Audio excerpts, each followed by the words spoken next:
चलिए स्टार्ट करते हैं। नंबर सिस्टम, संख्या पद्धति का ये मेरा पार्ट थर्ड है। 2 पार्ट में संख्या पद्धति के करा चुकी हूँ, जिसमें मोस्ट इम्पोर्टेंट क्वेश्चन मैंने बताए हैं जो एग्ज़ाम में आते हैं, जिस तरह के क्वेश्चन। तो आप मेरे चैनल पे जाके देख सकते हैं। रुद्रा बाय प्रिया बड़गुज्जर के नाम से है मेरा चैनल। तो यहाँ पे हमें क्वेश्चन दिया गया है, एक संख्या में 69 से भाग देने पर 45 प्राप्त होता है। यदि संख्या में 23 से भाग दिया जाए तो शेष कितना प्राप्त होगा। तो यदि मैं इसमें भाग दूं, फिर उसमें शेषफल जोड़ूं, फिर से भाग दूं, तो इसमें काफ़ी टाइम लग जाएगा, 2 या 3 मिनट लग जाएंगे। और यदि हमें टाइम की कीमत जाननी है और समय बचाना है अपना एग्ज़ाम में, तो किस तरह से हम इसको सॉल्व कर सकते हैं। यदि मैं 45 को, जो मेरा शेषफल बचा हुआ है, उसको ही 23 से भाग दे दूँ, तो मेरा जो एक्स्ट्रा शेषफल है वो निकल के बाहर आ जाएगा। तो यहाँ से देखो, 23 से मैंने 45 को भाग दिया, 23 से कम 23, और यहाँ पे मेरा जो रिमाइंडर बचा है, शेष बचा है, वो मेरा बचा है 22। तो 22 हमारा आंसर आ जाएगा। तो शेषफल कितना प्राप्त होगा हमें? 22। यहाँ पे क्लियर आंसर ये होगा। नेक्स्ट चलते हैं। संख्या पद्धति में कुछ इस तरह से भी क्वेश्चन आ जाते हैं एसएससी एग्ज़ाम में या बैंक के एग्ज़ाम में, कि इतने नंबर में क्रम से 3, 5, 3, 7 से भाग दिया जाए तो पूर्ण शेषफल कितना होगा। अब इसको देखो, यदि हम बार बार भाग दें, पहले 5 से दे भाग, फिर उसका शेषफल बचाएं, फिर 3 से दे भाग, फिर उसका शेषफल बचाएं, तो इसमें काफ़ी टाइम लग जाएगा। तो इसे किस तरह से करना है हमें, तो हमने इस तरह से कॉलम बना लेनी है, और इस तरह से हमें कॉलम बना लेनी है। पहले देंगे हम 5 से भाग, तो इसको भाग 5 से देंगे तो ये 6 बार जाएगा, 8, और ये 7, 1, 3, 5, और इसका रिमाइंडर बचेगा हमारा 3। देखो, मैंने इसको भाग दिया है इससे, तो मेरा रिमाइंडर बचा 3। फिर मैं इसको 3 से भाग दूंगी। यहाँ पे 3 दूनी 6, 3 दूनी 6, 2 बचे, 3 नम 27।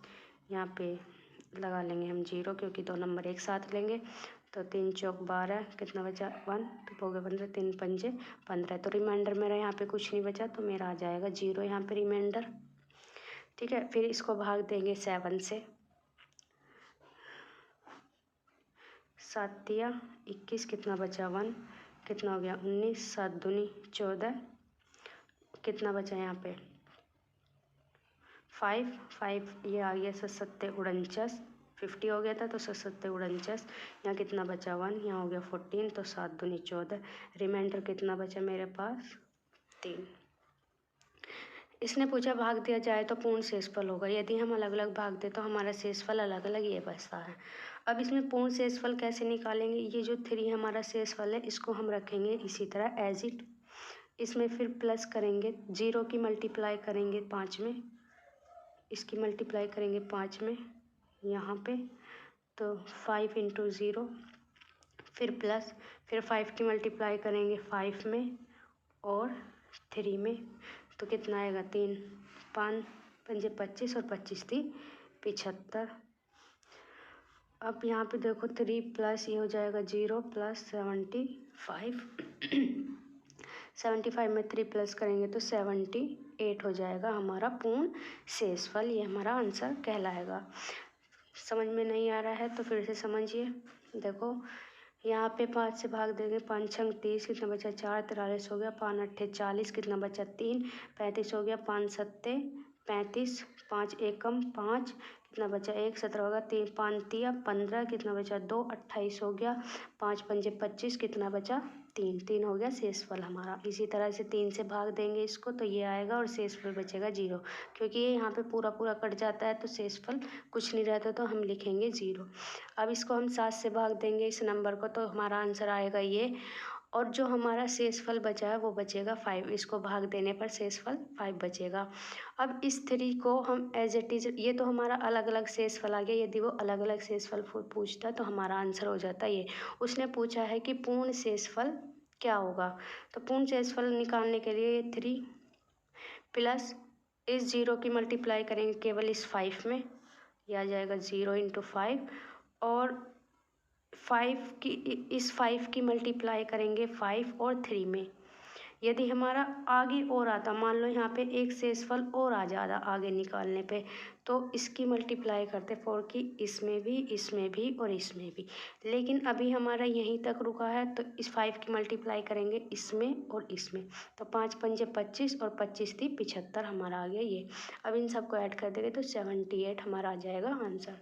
इसी तरह से हमें नेक्स्ट क्वेश्चन दिया है। इसमें कहा है कि किसी संख्या में 5, 7, 11 से भाग देने पर शेषफल क्रम से ये बचता है। देखो पिछली बार हमें क्या दिया था, नंबर दिया था और पूर्णतः शेषफल निकालने का था, इस तरह से दिया था। तो अब की बार हमें क्या दे दिया, अब की बार हमें ये दे दिया कि इससे भाग देने पर शेषफल ये बचता है। ठीक, इतना समझ में आया। क्वेश्चन में कहा है कि किसी संख्या को इतने से भाग देने पर शेषफल ये बचता है। तो यदि अब मुझे वो संख्या नहीं पता, यहाँ पे तो मुझे संख्या पता थी, तो मैंने इसको जो शेषफल जो नंबर हैं उसको भाग दिया है मैंने इनसे, तो मेरा शेषफल आता है इतना। अब यहीं मैं इसको करूँ तो किसी संख्या में इतने से भाग देने पर शेषफल इतना प्राप्त होता है। यदि उसी संख्या में इतने अर्थात 385 से भाग दिया जाए तो वास्तविक संख्या शेष कितना प्राप्त होगा, वास्तविक शेष कितना प्राप्त होगा। तो यहाँ पे हम करते हैं सेम यही वाला प्रोसेस हम फॉर्मेट लगाएंगे यहाँ पे। तो देखो मैंने यहाँ पे यही कॉलम बना ली सीधी। अब मुझे ये वाली संख्या नहीं पता, ये वाली संख्या नहीं पता, लेकिन मुझे पता है कि मुझे किससे भाग देना है। तो 5, 7, 11 भाई इस नंबर से भाग देना है मुझे इस संख्या को जो यहाँ पे संख्या थी। ठीक है, और मेरा शेषफल कितना बच रहा है, 3, 1, 10। तो मैं यहाँ लिख लूँगी, जब मैं इसको भाग दूँगी और यहाँ पे इसका आंसर आ जाएगा, तो यहाँ पे शेषफल कितना बचेगा, 3 ये वाला। और फिर इसी संख्या को 1 से भाग दूंगी तो मेरा शेषफल कितना, 7 से भाग दूंगी तो मेरा शेषफल कितना बचेगा, यहाँ पे 1। फिर इस संख्या जो यहाँ पे नंबर आएगा उस संख्या को मैं भाग दूंगी तो मेरा शेषफल कितना बचेगा, यहाँ पे 10। अब उसी तरह से हम निकालेंगे कुल शेषफल, पूर्ण शेषफल कितना होगा, जिस तरह से हमने ऊपर निकाला है, जिस तरह से हमने ऊपर निकाला था उसी तरह से हम यहाँ पे नीचे शेषफल निकालेंगे। तो 3 तो एज इट इज़ हम ऐसे ही रखेंगे, प्लस ज़रूरी नहीं है कि देखो ये ऊपर 3 आया था और यहाँ भी 3 है, तो जो 3 आएगा उसे ही सेम रखना है। यहाँ 4 भी हो सकता है, 5 भी हो सकता है, 6 भी, उसे एज इट इज़ ऐसे ही रखना है। तो यहाँ 3 आया है तो 3 को ऐसे ही रखेंगे। फिर इस 1 की मल्टीप्लाई करेंगे 5 में, तो 5 1 जा 5, और फिर प्लस इस 10 की मल्टीप्लाई करेंगे 5 में और 7 में, तो 7 पंजे 35, या इस तरह से कर लो, 10 पंजे 50, 50 सत्ते 350। तो ये आ जाएगा मेरा 350। किस तरह से आया मेरा निकल के, ये आया है मेरा कि 10 गुणा 7 गुणा 5, इस तरह से मेरा ये आया है। तो इसको हम ऐड कर लेंगे 5 और ये आ जाएगा 350। इन सबको ऐड करेंगे तो मेरा आंसर निकल के आता है 358। अब आगे बढ़ते हैं। इसमें क्या कहा है कि यदि उसी संख्या में 385 से भाग दें तो शेषफल कितना प्राप्त होगा। अब उसने कहा है कि 385 से भाग दें तो शेषफल कितना प्राप्त होगा। अब यहाँ पे हम भाग नहीं दे सकते क्योंकि हमारा जो शेषफल बचा है वो इस नंबर से छोटा है, मतलब ये वाला नंबर बड़ा है और ये वाला नंबर छोटा है, तो भाग तो दिया ही नहीं जा सकता, तो शेषफल बचने की कोई बात ही नहीं होगी यहाँ पे। मान लो यही नंबर मेरा आता 400, मान लो कि एक तरह से यही नंबर, ये नंबर मेरा 400 आता। अब आगे कहा है कि जो हमारा पूर्णतः शेषफल आया है यदि मैं उसको 385 से भाग दूँ तो शेषफल, वास्तविक शेषफल कितना बचेगा। तो 400 को मैं दे देती इससे भाग, तो मेरा जो शेषफल बचता वो 15 बचता, तो 15 मेरा आंसर आ जाता। लेकिन अब ये नंबर छोटा है, इससे तो भाग दिया नहीं जा सकता, तो शेषफल हमारा यही रहेगा और आंसर भी हमारा यही कहलाएगा। आगे चलते हैं, नेक्स्ट क्वेश्चन पे चलते हैं। इस क्वेश्चन में कहा गया है कि एक संख्या को उत्तरोत्तर 7 और 8 से भाग देने पर शेष क्रमशः ये और ये बचता है। सेम पहली वाली कंडीशन रिपीट हो रही है कि हमने इससे भाग दिया तो शेषफल ये बचता है। आगे पढ़ते हैं क्या पूछा है। यदि भाग का क्रम उल्टा कर दिया जाए तो प्राप्त होने वाले शेष का मान निकालिए। अब देखो यहाँ पे यहाँ तक की कंडीशन तो सेम वही है, दो जो पहले क्वेश्चन थे उसी तरह से हम निकालेंगे। अब इसने कहा है कि यदि जो भी हमारा आंसर आता है उसको भाग दें, यदि हम इनका क्रम उल्टा कर दें, मतलब पहले 8 हो जाए और फिर 7 हो जाए, तो शेषफल क्या होंगे। ठीक है, तो पहले हम जो हमारा पूर्णतः जो शेष है सबसे पहले हम उसे निकालेंगे। तो यहाँ से हम पूर्णतः से सेम उसी तरह से निकालेंगे, इस तरह का सर्कल मतलब लाइन ड्रॉ करेंगे और यहाँ पे हम किससे भाग दे रहे हैं, 7 से देंगे और 8 से देंगे। अब जो यहाँ पे हम जिस संख्या को भाग देंगे वो हमें नहीं पता, लेकिन जो हमारा इस संख्या को इससे भाग देने पर शेषफल आया है वो है हमारा 5। और फिर यहाँ पे देखो इसको भाग देने पे यहाँ जो नंबर आएगा इससे भाग देंगे तो हमारा शेषफल कितना बचेगा, 4। तो ये आ गया 4। अब इससे हम पूर्ण शेषफल निकाल लेंगे, यहाँ पे आ जाएगा 5, क्योंकि 5 को एज इट इज़ ऐसे ही रखेंगे। देखो मैंने कहा था ना कि जो हमारा 3 बार रिपीट हो रहा था, ज़रूरी नहीं है कि 3 को ही 3 आ रहा है तो इसलिए रखा जा रहा है, वहाँ पे 5 भी हो सकता है, तो 5 को हम एज इट इज़ ऐसे ही रखेंगे। इस 4 की मल्टीप्लाई करेंगे ऊपर, तो 7 चौक 28, 60 इंटू 4, तो 5 प्लस 7 चौक 28, 28 और 5 हो गए 33। अब इस 33 को इसमें कहा है कि यदि भाग का क्रम उल्टा कर दे, तो देखो हमें एक्चुअल संख्या पता चल गई। अब मैं भाग का क्रम उल्टा कर देती हूँ। जो मेरी यहाँ पे संख्या रखी जाने वाली है वो 33 है, ये आ गई मेरी 33। अब मैं इस क्रम को, जो मेरा 7 और 8 है, इस क्रम को मैं उल्टा कर देती हूँ। यहाँ कर देती हूँ 8 और यहाँ कर देती हूँ 7। तो अब यदि मैं भाग दूँ तो मेरे शेषफल का मान क्या होगा, ये पूछा गया है। तो 8 चौक 32, कितना शेष बचा 1। अब इसको 7 से भाग देंगे, सॉरी 8 चौक आएगा ना, 8 चौक 32, कितना शेषफल बचा 1। अब देखो यहाँ पे एक कंडीशन बची है, यहाँ पे 2 शेषफल बचते, लेकिन यहाँ एक ही बच रहा है। अब दूसरा कैसे आएगा, देखो यदि मैं 7 से 4 को भाग दूँ तो 4 तो छोटा है, जो वहाँ पे पहली वाली कंडीशन थी, यहाँ पे मैं बता दूँ आपको। यहाँ पे देखिए ये वाली कंडीशन आ गई थी कि छोटा नंबर था और बड़ी संख्या से भाग देना, तो शेषफल हम छोटे वाले नंबर को ही मानेंगे जो हमारा आ रहा है। और सेम यही कंडीशन वहीं पे आ रही है, तो अगला शेषफल जो होगा वो हमारा 4 होगा। ये क्योंकि ये 7 से छोटा है 4, तो शेषफल भी हमारा 4 ही होगा यहाँ पे। तो हमारा आंसर आ जाएगा 1 और 4। तो शेषफल का मान क्या हो जाएगा, 1 और 4 हमारा आंसर कहलाएगा। चलिए चलते हैं आगे। यहाँ कहा है कि शेष निकालो। अब शेष मिटाना है हमें क्वेश्चन दिया है इस तरह से, यदि मैं इसका पावर निकालूं और फिर उसे इससे भाग दूं तो ऐसे बहुत टाइम लग जाएगा, 10 मिनट भी लग सकते हैं ऐसे क्वेश्चन को सॉल्व करने में, या 5 मिनट। ठीक है, तो किस तरह से करेंगे देखिए इस क्वेश्चन को। यहाँ हमें दिया है 68, तो यहाँ हम लिखेंगे 68 की पावर 8 और डिवाइड में लिखेंगे हम 67।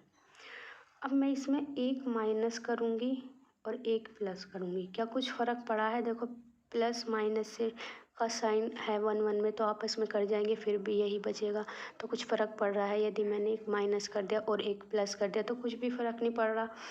तो यहाँ पे देखो ये वाली कंडीशन इसके पे लागू हो रही है 67 पे। यदि मैं 68 में से 1 को लेस कर दूँ तो 67 बच रहा है, तो इससे ये कट जाएगा, तो आंसर क्या बचेगा मेरा 1 शेष, यह आ जाएगा आंसर। यहाँ पे हम ऐसे ही क्वेश्चन ये वाला लेते हैं। यहाँ दिया है हमें 17 की पावर 15 प्लस 4 और डिवाइड करेंगे इसे 16 से।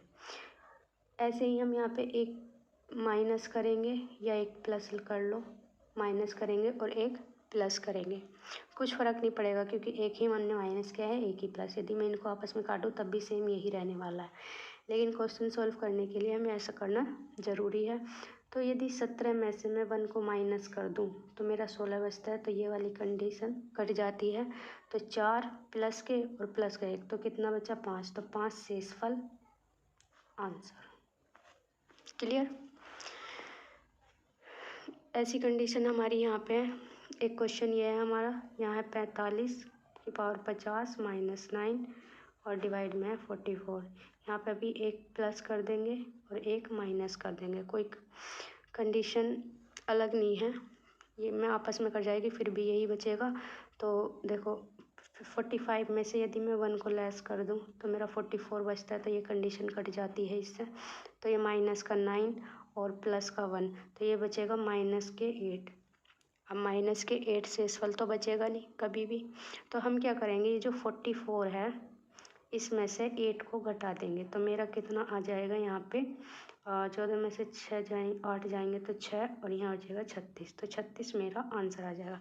जब भी हमारा शेषफल इस तरह से क्वेश्चन करने में जब भी हमारा शेषफल माइनस में आता है, तो जो हमें नीचे वाली संख्या दी होती है उसमें से 8 को घटा देंगे, जो भी हमारा माइनस में आया 8, 7, 9, 12 जितना भी आया उसको हम घटा देंगे और जो आंसर बचेगा वो हमारा शेष कहलाएगा।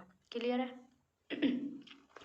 इस तरह से हम आगे चलेंगे। यहाँ पे 75, तो 75 की पावर 65 और प्लस 35, इसी तरह से इसको डिवाइड करेंगे 76 से। अब यहाँ पे मैं एक माइनस कर दूँ और एक प्लस कर दूँ, कुछ फ़र्क नहीं पड़ेगा, लेकिन जो ये कंडीशन बनेगी, देखो यहाँ 75 है और यहाँ 76 है, तो मुझे आपके प्लस करना होगा, ये वाली कंडीशन अपनानी पड़ेगी, क्योंकि पहले तो देखो यहाँ पे 45 और यहाँ 44 तो नीचे वाला कम होता था, तो मैं एक घटा देती थी, घटा इसमें से एक घटा देती थी, तो मेरा 44 बच जाता था। लेकिन अब नीचे बड़ी संख्या है इस वाली संख्या से, तो मैं इसमें एक प्लस कर दूँगी, तो मैं प्लस वाला साइन लूँगी, तो मेरे पास बचा 30, ये वाले कट जाएंगे मेरे इससे, तो मेरे पास बचा 35 माइनस 1, ये आ जाएगा 34 आंसर। क्लियर है? चलिए आगे बढ़ते हैं नेक्स्ट क्वेश्चन पे। इस तरह के क्वेश्चन आ जाते हैं, बैंक पीओ में भी आ जाते हैं, एसएससी लेवल में भी आ जाते हैं, और यही क्वेश्चन परेशान करते हैं, देखने में इतना हार्ड होते हैं लेकिन करने में थोड़ा आसान बना दिया मैंने, तो आप कर सकते हैं ना आसानी से।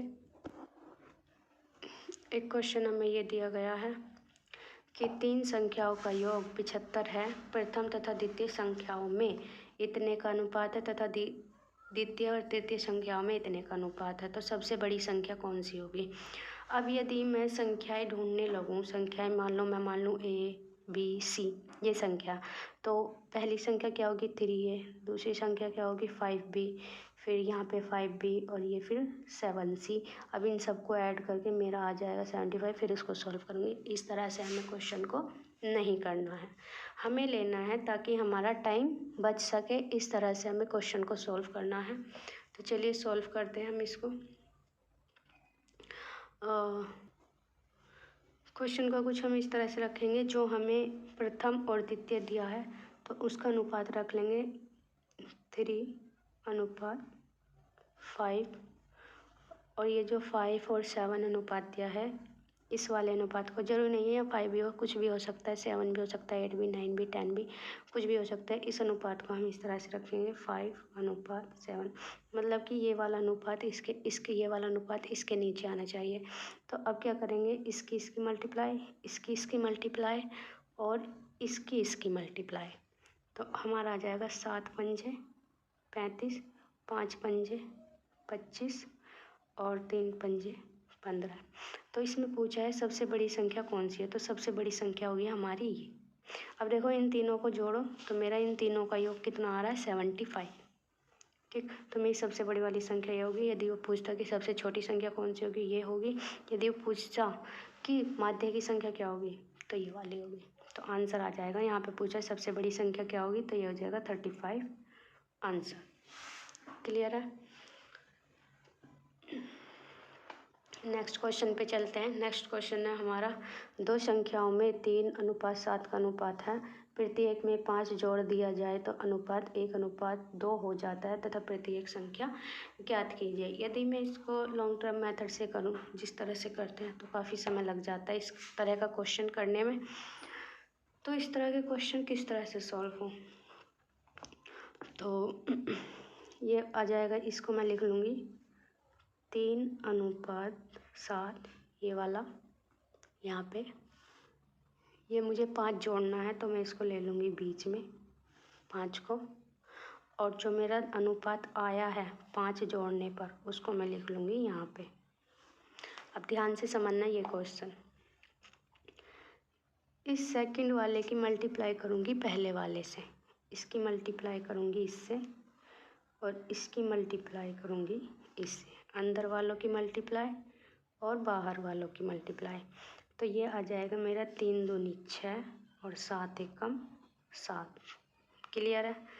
तो ठीक, अब देखो यहाँ क्या आएगा, इसको मैं घटाऊँगी तो मेरा आएगा, इसको मान लो x यहाँ पे, क्योंकि यदि मैं एक लिखूँगी तो आप कंफ्यूज हो जाओगे। तो आपने x ही मानना है इनके साथ, जो भी हमारी मल्टीप्लाई करके आएगा, क्योंकि अनुपात में हम मल्टीप्लाई कर रहे हैं तो हम x मान सकते हैं इनके साथ। तो मैं x मान लूँ तो मेरा आंसर आ जाता, इनको घटाने के बाद आ जाता है x। अब देखो 5 की मल्टीप्लाई इसमें करो और 5 की करो इसमें, या ऐसे करो, देखो दोनों कंडीशन बताऊंगी मैं। 5 की मल्टीप्लाई करो, 5 एकम 5 और 5 दूनी 10, आपस में इनको घटाओ तो कितना आता है 5। इस तरह से भी 5 आता है। यदि और शॉर्ट करना है तो इन दोनों को आपस में घटाओ, कितना आया 1, 1 की मल्टीप्लाई करो 5 में तो 5। तो इसकी x की वैल्यू क्या आ जाएगी हमारी 5, x बराबर आ गया 5। अब इसने पूछा है कि प्रत्येक संख्या ज्ञात कीजिए, तो पहली संख्या क्या थी हमारी, पहली संख्या में गुणा करेंगे 3 में और 7 में, तो 3 गुणा 5 15 और 7 गुणा 5 कितना आएगा 35। ये हमारा हो जाएगा आंसर। 3 गुणा 5 और 7 गुणा 35, ये हो जाएगा हमारा आंसर। फिर से सुन लीजिए एक बार।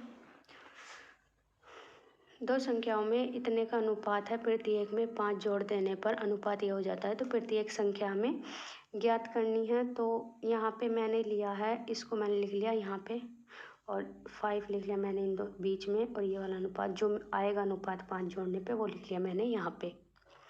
ठीक, अब अंदर वालों की गुणा और बाहर वालों की गुणा, तो 7 एकम 7 और 3 दूनी 6। इसको मैंने आपको समझाया था, या तो इसको इसमें से घटा के 2 में से 1 घटाओ, कितना आया 1, 1 की गुणा 5 में करो, ये आ गया 5। या इस तरह से कर लो 5 एकम 5, ये सॉरी 5 एकम 5 और 5 दूनी 10। तो बट ज़्यादा वाले में से कम वाला घटा दो। ठीक है, तो कितना आ गया 5। तो ये आ जाएगा हमारा x की वैल्यू कितनी आ गई 5, x की वैल्यू यहाँ आ गई 5। ऊपर हमारा क्या दिया गया है, ऊपर जो हमें अनुपात है वो 3 और 7 है, क्योंकि प्रत्येक संख्या का अनुपात पूछा। 3 और 7 का अनुपात क्या होगा, यहाँ लिख लिया मैंने 3, यहाँ लिख लिया मैंने 7, और जो मेरी x की वैल्यू है ये 5, उसकी दोनों में मल्टीप्लाई कर दी, 3 पंजे 15, 7 पंजे 35, ये मेरा आंसर। यदि इसकी इसी तरह की और मोर वीडियो आप चाहते हैं तो कमेंट ज़रूर करना, ताकि मैं और वीडियो इस पे बना सकूं, ताकि आपके सारे टॉपिक क्लियर हो सके नंबर सिस्टम के, संख्या पद्धति के। वीडियो अच्छी लगी तो लाइक कीजिए, शेयर कीजिए, कमेंट ज़रूर करना और सब्सक्राइब भी करना। Thank you.